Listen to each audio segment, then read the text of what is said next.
¿cómo está el clima por el oriente boliviano? Gerson, ¿cómo estás? Buenos días, te saludo desde La Paz. Hola Diego, ¿qué tal? ¿Cómo estás? Bueno, aquí ha amanecido lloviendo, estos cambios intempestivos de clima que hay generalmente en enero en el oriente boliviano. Igual hace calor, hace mucho calor, eh, pero amaneció lloviendo, ¿no?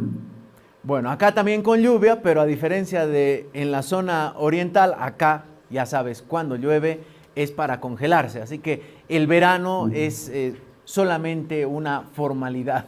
Por lo menos en esta semana, como ves el fondo, está haciendo bastante frío y está bastante húmedo el ambiente. Bien, a propósito, lo que no está frío es el ambiente electoral, eh, un ambiente preelectoral rumbo a las subnacionales, autonómicas, elecciones regionales y municipales, que se va calentando. Estamos a 3 días de aquel momento. 62 días nos separan de las elecciones autonómicas o subnacionales. ¿Cómo está en Santa Cruz, donde parece será la batalla más interesante, por lo menos de la gobernación? La gobernación y creo que la alcaldía también. Eh, Hay el tema de la paz es los discordes en concordia, ¿no? Que creo que está en el himno o está en el escudo, no recuerdo. Acá podríamos decir que esto es al revés, ¿no? Los concordes ahora están en discordia, ¿no? Me refiero a que los que compartían la lucha durante más de 15 años sobre todo contra el gobierno de Evo Morales, hoy día están enfrentados entre ellos. Y están enfrentados no solo electoralmente, ¿no? Sino que hay una fractura que es real por, bueno, los intereses, obviamente, políticos, económicos de la región, ¿no? Especialmente, como decía, se lo ve en la gobernación, ¿no? Está por un lado el gobernador Luis Fernando Camacho, está quien fue su mentor, Branko Marinkovic, y está el ex candidato a vicepresidente de Tuto Quiroga, Juan Pablo Velasco, como digamos los principales alfiles de la política tradicional en Santa Cruz, ¿no? Y que todos en un momento eran de un mismo bando, ¿no? Un mismo bando anti-evismo o antimasismo, ¿no? Y colateralmente aparece alguien que hay que tomar muy en cuenta, que podría ser un cisne negro, que Otto Ritter, que Sí. no es precisamente un candidato nuevo, eh, pero su forma de hacer política, de outsider, es un poco de outsider, está como que de moda en estos tiempos, podría dar alguna sorpresa, ¿no? Y Sobre más, Otto, Gerson, sobre Otto Ritter, lo que decías, puede ser el cisne negro, la gran sorpresa. En- ya hemos visto en las elecciones pasadas, en las presidenciales, que hubo un factor sorpresa, que fue Rodrigo Paz Edman Lara. Los escenarios son diferentes, sabemos que las elecciones autonómicas, subnacionales, tienen otro tipo de lectura, la gente ve otras cosas, percibe otras cosas, pero esta manera particular de comunicar de Otto Ritter, que recuerda y muchos evocan al mejor momento de Percy Fernández, es algo que de repente en el occidente no logramos entender, pero en el oriente cala muy profundo, porque es como muy sencillo al momento de hablar, es muy práctico y desfachatado, no sé, Gerson.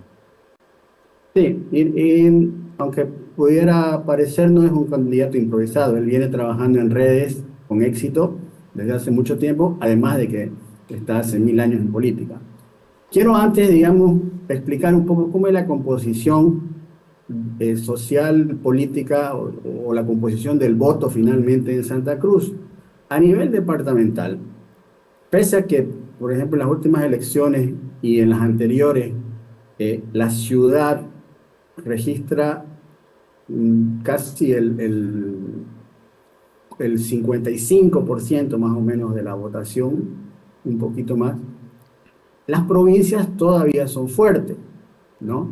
Entonces, siempre ha sucedido que mientras existía el MAS, o sea, mientras la confrontación era el MAS versus eh, Rubén Costas y luego Camacho que hereda ese lugar, el, ha ganado siempre la derecha, digámoslo así, y ha perdido el masismo, pero siempre ha habido un empate técnico en la conformación de la asamblea, que se dirimía por los 4 asambleístas de los pueblos indígenas, 4 o 5 asambleístas de los pueblos indígenas, eh, que ellos decidían prácticamente, tomaban, son los que inclinaban la balanza en las decisiones de la asamblea departamental, son los que inclinan hasta ahora, ¿no?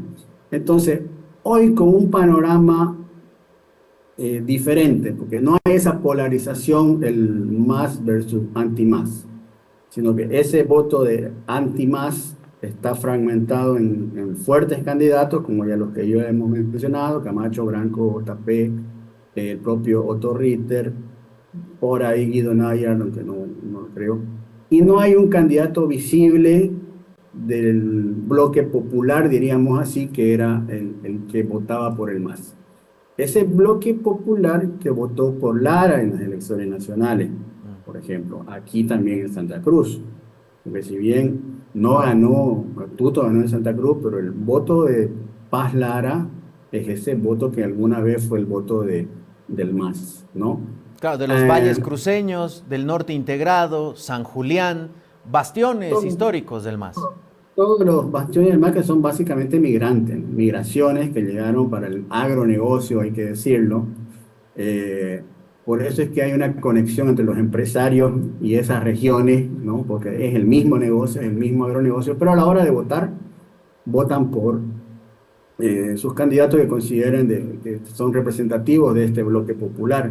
Ese candidato no está muy visible. En ese sentido, es por eso, mejor dicho, que las campañas han empezado en las provincias, ¿no? Se han ido, o sea, todos los candidatos se han ido a Cotoca, Porongo primero, que es lo más cerca, pero han ido a San Ignacio, a Roboré. No sé qué tanto se animarán a entrar a los cuestiones fuertes, a Yapacaní, a San Julián. Son regiones hostiles para este tipo de candidatos, pero el que logre votar, el que logre captar ese voto, va a tener una gran ventaja porque está claro que el voto de la ciudad se va a atomizar, se va a fragmentar. No hay un claro, eh, no hay un claro favorito en el tema de la gobernación en la ciudad, como lo fue en su momento el propio Camacho o lo fue antes Rubén Costa, ¿no? Ahora, Gerson, esto Sí. de apuntar a arrancar por las provincias, arrancar a ese voto que hoy no encuentra un candidato visible, no sabemos qué sorpresas puedan haber porque eh, ya vamos a entrar a la ciudad de Santa Cruz, apareció un candidato Subirana que dijo yo soy el candidato de Evo Morales, después dijo les voy a contar más adelante con qué agrupación. Misma estrategia parece que está ocurriendo en algunos otros lugares con el evismo, pero en Santa Cruz, en la gobernación, aparentemente no hay un claro candidato. El arrancar por las provincias y descuidar la ciudad no es una mala estrategia, es decir, no saben cómo, finalmente hoy la ciudad no es la gran disputa, nadie la tiene asegurada, no sé tu lectura o cómo van a disputarse el electorado de la urbe, ¿no? De la capital cruceña. Recién empieza, ¿no? La campaña, recién empieza y evidentemente yo creo que ya hay cierta visibilidad en la ciudad con caravanas y pancartas, pero creo que la pelea de la ciudad va a estar más en las redes que en la calle, ¿no? Aunque seguramente igual van a haber diferentes actos. Eh, También tendrán que ver las alianzas, quién va con quién, candidato al alcalde, aunque curiosamente habían unas prealianzas que estaban supuestamente consolidadas y que se han ido separando, ¿no? Por ejemplo, Otto Ritter había anunciado que iba con Mamén Saavedra y bueno, Mamén se desmarcó, ¿no? Ahorita vamos a entrar al tema de los candidatos a la ciudad y va a haber un poco, me parece, de confusión en ese sentido en la población, saber si voto por este alcalde, estoy votando por este gobernador o viceversa, quién es quién, ¿no? Entonces, como que quedan divididas algunas preferencias. Lo cierto es que el voto, o sea, va a ser una elección muy diferente a las últimas 4 o 5 elecciones, ¿no? Ujú. Hay que recordar que en Santa Cruz hemos tenido 2 alcaldes en 40 años, a ver, desde el 95, en 30 años, ¿no? Johnny y Percy son los únicos 2 alcaldes que han sido electos, ¿no? Entre medio hay algunos interinos, pero Santa Cruz ha votado en 30 años o por Percy o por Johnny. Y entrando, no sé si hay algo más de Sí, lo antes, departamental. bueno, y en la gobernación solo Rubén Costas y Luis Fernando Camacho, Claro, ¿no? En claro. 20 años de, de historia, de voto, de elegir al gobernador o antes prefecto, solo dos personas. Eh, y los grupos de poder, las logias, el poder empresarial, el Comité Cívico Pro Santa Cruz, ¿hacia dónde ves que se está inclinando o todavía está como muy expectante? Tomando en cuenta que por lo menos hay dos expresidentes del Comité Cívico Pro Santa Cruz en carrera, el actual gobernador y Branko Marinkovic, que además es senador. Guido Nayar, que fue un ministro bastante visible, por lo menos de aquella estructura de poder de Santa Cruz, y Velasco, que es alguien nuevo, pero de una familia muy histórica y que, claro, tiene ese impulso del resultado de las generales, a ver si lo acompaña y repiten la hazaña. Pero los grupos de poder, ¿hacia dónde crees que se van a inclinar? Bueno, el hecho mismo de que hayan diferentes candidaturas pertenecientes a un mismo espectro político, ideológicamente hablando, nos muestra que hay una división también en los grupos de poder, que, como dijo alguna vez Rubén Costa, ya las logias son liendres al lado de otros grupos de poder nuevos que se han formado, ¿no? Corporaciones corporaciones empresariales, ¿no? Pero obviamente siguen existiendo las famosas logias, la Togorochi, la Caballero del Oriente, em, y están divididos evidentemente. Por eso es que hay diferentes candidaturas.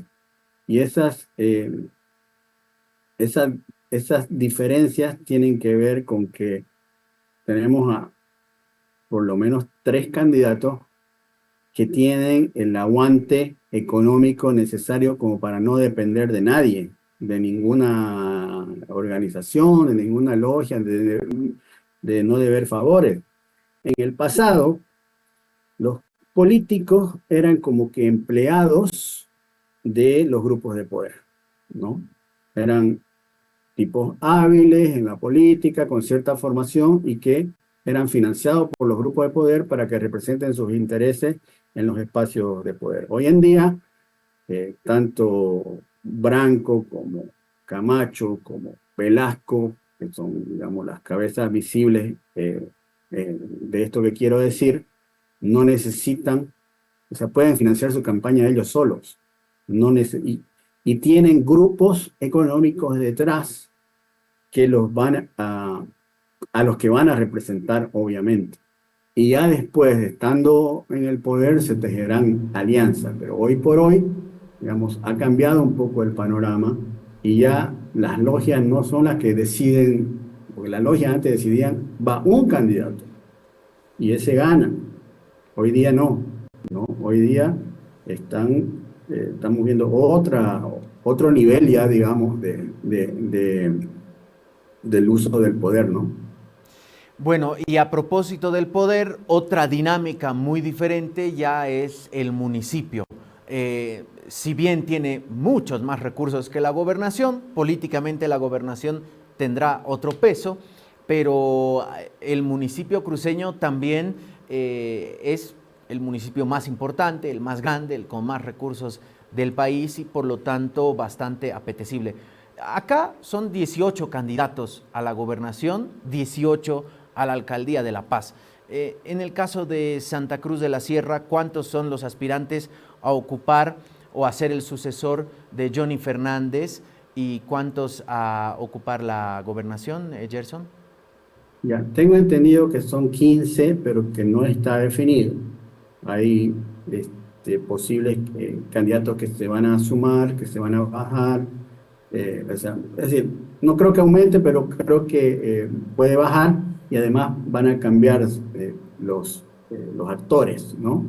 Sin embargo, bueno, ya han picado en punta, como decimos. eh, bueno, Mamén Saavedra, que viene haciendo campañas.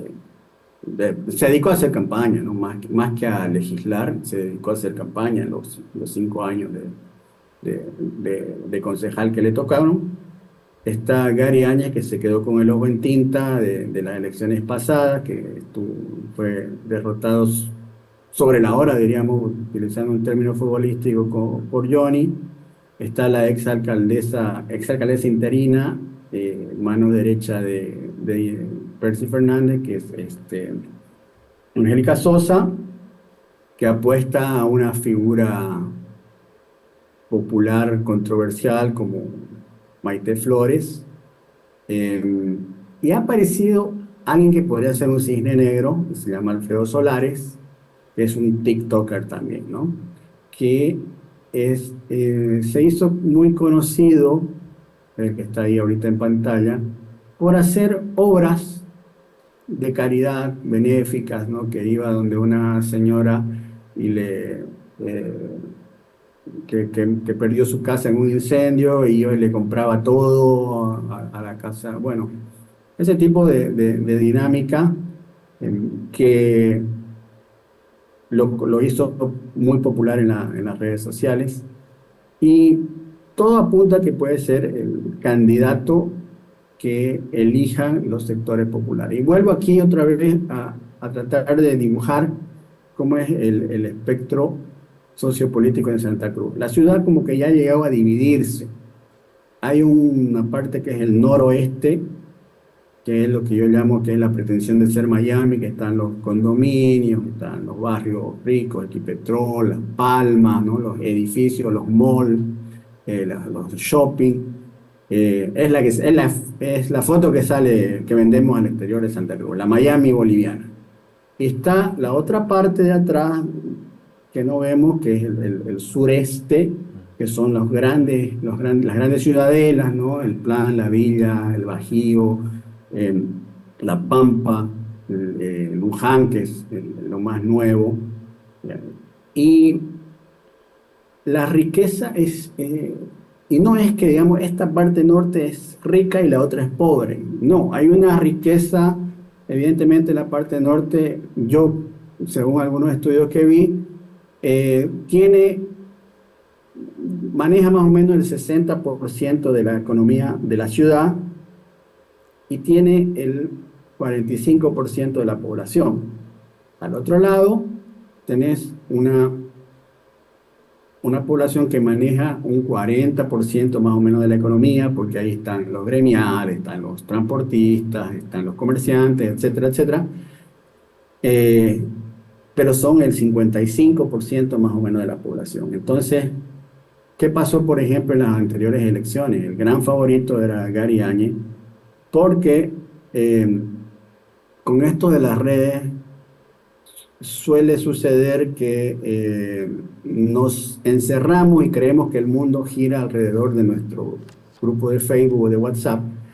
Y entonces, y los medios tradicionales tienden a sumarse a esta mirada, ¿no? Y pasa lo que pasó con Lara, ¿no? Claro. Entonces, la población mayoritariamente migrante, que es esa población del sureste, donde si tomas una foto a no ser que veas una palmera, un árbol, podés pensar que es La Paz o podés pensar que es el Alto, porque son edificios que yo llamo cholets Canvas, no llegan a ser como los cholets del Alto, pero son edificios que evidentemente son andinos, porque es población básicamente migrante. Esa población decidió votar por Johnny finalmente en las anteriores elecciones, cuando el gran candidato era Gary Áñez, muy representativo de esta cruceñidad que nos venden. Cuidado que pase lo Gerson, mismo ahora entre Mamén y Solares, ¿no? Gerson, se nos ha volado el tiempo. Sí, sí. Quisiera que podamos repetir y guardarnos la ciudad de Santa Cruz para un siguiente momento, porque ahí nos imaginamos que la batalla también va a transitar por TikTok, más aún si hay algunos candidatos que salieron de ese ecosistema digital y de ese mundillo, de ese tupper de las redes sociales. Así que, Gerson, queremos agradecerte mucho y quedamos para hablar un segundo momento de Santa Cruz de la Sierra y dedicarle el tiempo que le hemos dedicado a la gobernación. ¿Te parece? Listo, listo. Listo. Gracias. Gracias. Fuerte abrazo hasta Santa Cruz. Gerson Rivero, parte de la casa.